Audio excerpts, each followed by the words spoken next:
द्रौपदी मुर्मू जी को बहुत बहुत बधाई और शुभकामनाएं भारतीय जनता पार्टी की ओर से, भारत के लोगों की ओर से देना चाहता हूं। न केवल एक महिला का सम्मान है, बल्कि देश की प्रथम नागरिक, आज़ादी के 75 वर्ष मनाते हुए एक आदिवासी महिला को सर्वोच्च पद पर आने का अवसर मिला। इससे बड़ा सौभाग्य आज़ादी के 75वें वर्ष में क्या होगा। ये उनकी काबिलियत भी थी और कहीं ना कहीं उनका जीवन जो उपलब्धियों भरा रहा है, चुनौतियों में भी बहुत सारी उपलब्धियां उन्होंने हासिल की। और मुझे पूर्ण विश्वास है, पार्षद से विधायक और विधायक से राज्यपाल और अब राष्ट्रपति की जिम्मेदारी मिलना अपने आप में बहुत बड़ी बात है। न केवल एनडीए के, बल्कि एनडीए से बढ़कर वोट मिले, रिकॉर्ड वोट मिले। मैं सभी वोटर्स का भी आभार प्रकट करता हूं जिन्होंने दलों से बाहर निकलकर महिला और आदिवासी महिला के लिए वोट किया है। ये उनका धन्यवाद भी करता हूं और बहुत शुभकामनाएं भी देता हूं कि उनका आशीर्वाद हम सबको मिलेगा। जिन्होंने विरोध किया वो अपना फर्ज निभा रहे थे, लेकिन विरोध करने के लिए कुछ लोग विरोध करते हैं, जबकि अवसर था उनके पास कि जब आज़ादी के 75 वर्ष मना रहे हैं तो सब एकजुट होकर कहते कि जो लोग पिछड़े रह गए, जिन लोगों के अधिकार से कई वर्षों तक वो वंचित रहे, अब क्यों ना आगे आने का एक अवसर मिला है। महिला आदिवासी को भी सभी दलों के पास अवसर था, लेकिन किसी और ने नहीं किया।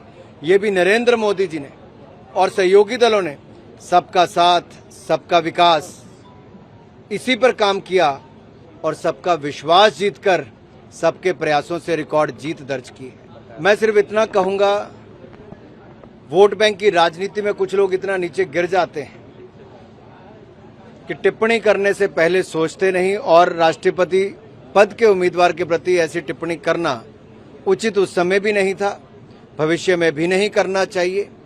चुनाव होता है, लेकिन राष्ट्रपति पद का चुनाव बहुत सारी चीजों को ध्यान में रखकर होता है।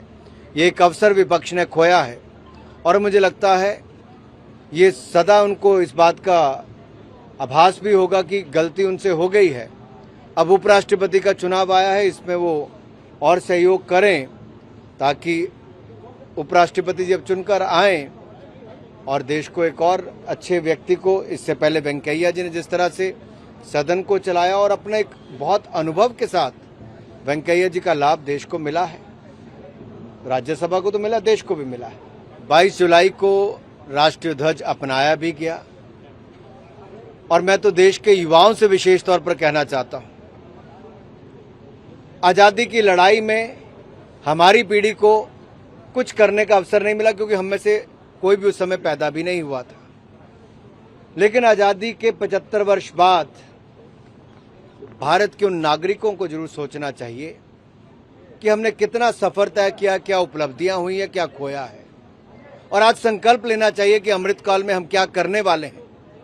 और कहीं ना कहीं 11 अगस्त से 15 अगस्त तक देश के हर कोने में एक वातावरण ऐसा हो कि भारत आजादी के 75 वर्ष मना रहा है और हर घर तिरंगा लहराने का काम करें।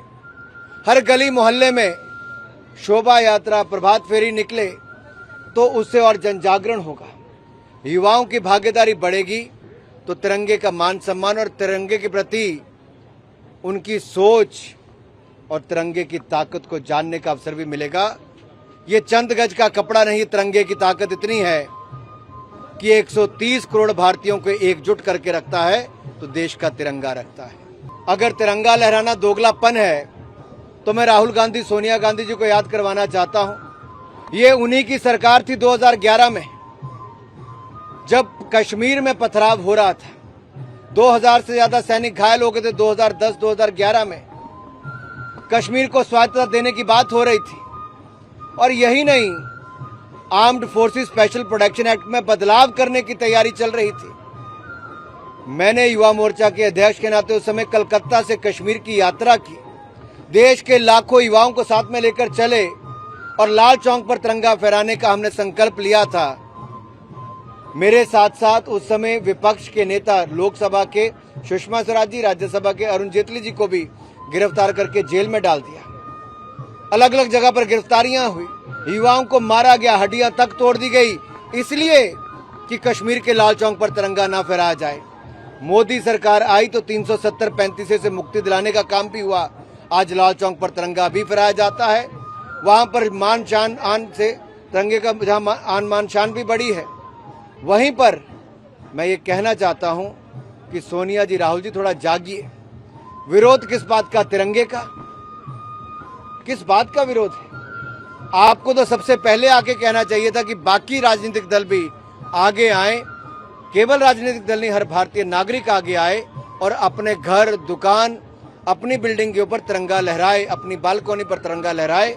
तब जाकर 75वें वर्ष में हम वो देश के कोने कोने में संदेश पहुंचाएंगे, हर घर तिरंगा के माध्यम से पहुंचे। देखिए, कांग्रेस ने जब भी देश विरोधी नीति ऐसी अपनाई है, जब भी कोई ऐसा, तो लोगों ने उनको मुंहतोड़ जवाब दिया है। चाहे डिमोनेटाइजेशन की बात हो, 370-35 की बात हो, सीए की बात हो, ट्रिपल तलाक की बात हो, कांग्रेस ने जब जब गुमराह करने का काम किया है, कांग्रेस को मुंह की खानी पड़ी है। हर घर तिरंगा कैंपेन पे भी कांग्रेस को मुंह की खानी पड़ेगी। देश के नागरिक बाहर निकल कर आएंगे, प्रभात फेरी भी लगाएंगे, जन जागरण भी करेंगे और हर घर तिरंगा को एक बहुत सफल कैंपेन भी बनाएंगे।